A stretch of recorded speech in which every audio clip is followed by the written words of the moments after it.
2023年11月14日 ，TGA 正式开启了本年度的游戏大选投票窗口。根据惯例，本次大奖也设立了年度内容创作奖，以表彰那些为社区贡献了杰出内容的人。在5个候选者中，最显眼的莫过于打头阵的 Arrow Moss， 翻译过来叫铁鼠。作为 VTuber 的他，应该算得上是 TGA 的稀客。如果你不了解他的话，可能难以想象这个嬉皮笑脸的小姑娘在 T 台坐拥100余万粉丝，并且在今年7月刚刚破纪录的成为了Twitch订阅量最高的女主播，而这个记录正是22年的她自己创下的。这样傲人的成绩也让她得以在今年的另一个重要奖项 Streaming Award 里面得到提名，能够和 XQC、IShowSpeed 以及嘎乌古拉这些粉丝体量数倍于他的当红主播角逐最佳主播和最佳虚拟主播2个奖项，虽然最后他一个都没得上。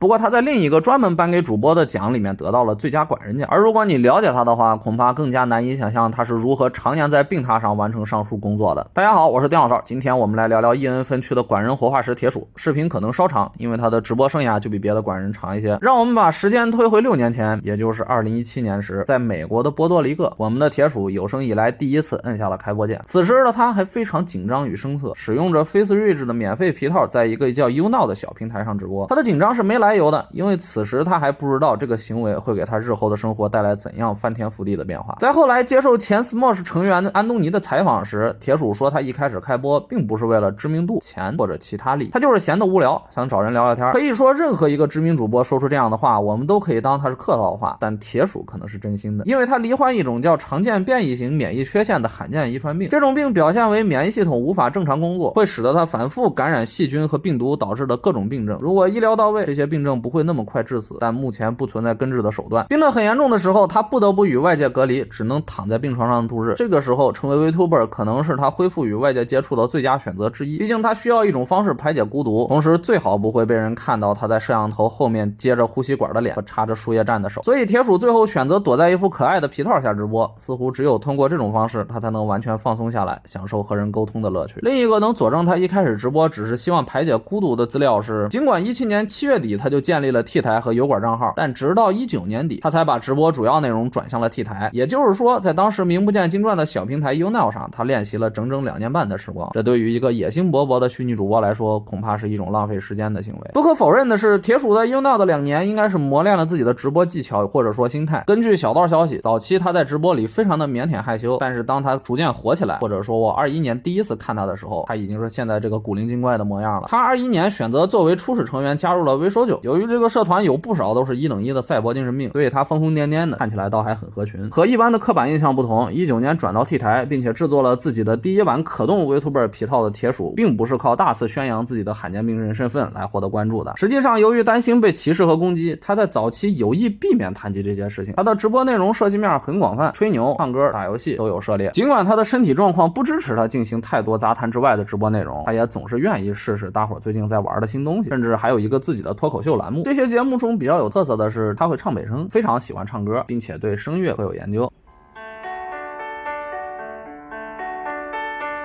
Think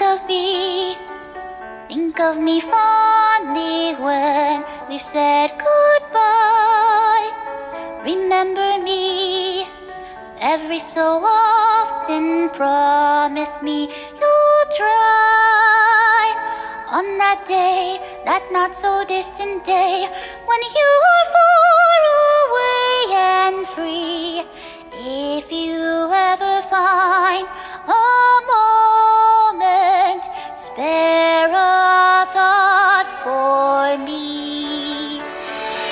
虽然我不懂他这是什么水平，不过我更好奇他是怎么在反复感染的情况下保住这副嗓子的。除了这些以外，他还有很多新衣装。按他自己的话来说，反正我是穿不了好衣服的，不如都拿来买皮套得了。他还和一个叫康纳的真人主播有一对相当持久且能持续产糖的 CP。总之，即使从一个寻常的虚拟主播的角度来看，铁鼠6年的直播生涯也绝对称得上是内容丰富。整活的强度和直播的频率和身体健康的主播也不遑多让，这些职业素养成为了他日后起飞的基石。不过，如果硬说铁鼠有今天的成就和他的罕见病人身份完全无关，也不太客观。华盛顿邮报采访他时，第一个强调的就是他的遗传病。显然，在艺人市场的政治正确影响下，外界普遍更加关注他的弱势群体身份。而铁鼠走红之后，也确实在利用自己的身份打开局面。他开始自然而然的在采访里面谈论自己的病症，帮助人们更好的了解这种疾病，并且宣传号召粉丝献血等等。这些行为也为他赚得了大量的关注和认可。他不止一次的谈到来自 T 台的资金让他得到了更好的医疗资源，身体状况也有了好转。我知道视频听到这里听起来有点像政治正确群体造成的俗套故事，实际上一部分分主流媒体对他的采访和关注恐怕本来就带有这些目的。不过我要强调一下，这个视频的重点并不在于他的罕见病人身份，而在于他作为虚拟主播相当的敬业，内容呢也是可圈可点。同时我也并非在给他的个人品德或者什么其他东西背书，有时候他口不择言，有时也会在病痛的折磨下狠狠地散发负能量。实际上由于直播就是他生活中非常重要的一部分，他也不凹什么人设，一个闷在家里的小姑娘，你能想到的喜怒哀乐他都会出现在他的身上。我不吝啬赞美之词，只因为他创造出的价值早就应该躺在虚拟主播行业的功劳簿上了，其内容和影响力做出的巨大贡献早已超越了虚拟主播这个行业本身。考虑到这些贡献竟然是一个长期卧床的病号做出的，不禁让人感到有点惊讶罢了。22年2月4号晚上7点，逼近100万粉的铁鼠开始了一场 Subathon， 也就是直播马拉松。简单解释一下，就是观众给钱，主播直播，观众每送出一份订阅，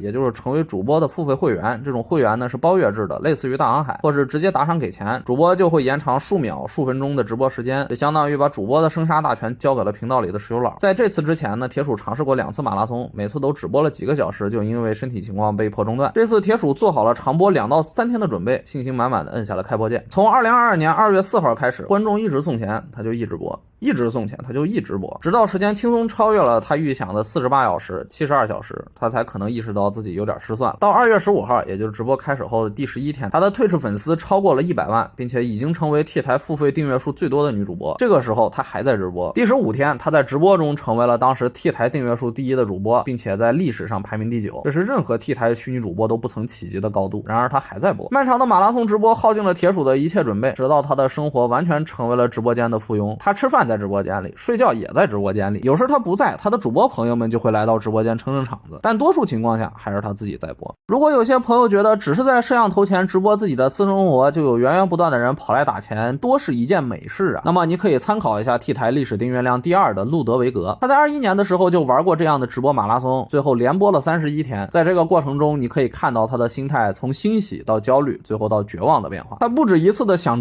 让观众们放过他，尽管这个直播可以给他带来源源不断的收益，最后他还是在31天还有时间剩余的情况下掐断了直播。当吃喝拉撒全在摄像头前，无法出门并且无法自由消费长达1个月的时候，对于很多主播而言，钱就已经变成了一个只会剥夺他自由的可憎数字。不过这个时候，一件非常黑色幽默的事情发生了，被观众逼着连续直播了700多个小时的铁鼠却并没有像其他经历了长马拉松直播的博主一样表现崩溃，因为他在这块有着其他主播没有的禀赋，他天生就和牢笼一样的病床共存，他吃喝拉撒本来就仰仗他人的照料。他之后谈到这段经历的时候说，有人问我，你一直直播难道不觉得很奇怪吗？你难道不想保护自己的隐私吗？但马拉松直播的时候是我唯一不感到孤独的时候，因为我总觉得有人在那儿陪着我。铁鼠的直播最后同样在31天结束，时间定格在22年的3月7日，他来到了 T 台订阅量的历史第3位。正如我们所知的，铁鼠在完成马拉松直播之后，不能像其他主播一样花天酒地、开超跑出去兜风，或是和爱人搂搂抱抱来解压。他所能做的大概只是安静的躺下，闭上眼睛，等待下一次直播的到来。铁鼠已经在屏幕上和令人窒息的孤独感搏斗了5年，在屏幕之外，这种疯狂的战斗只会持续的更久。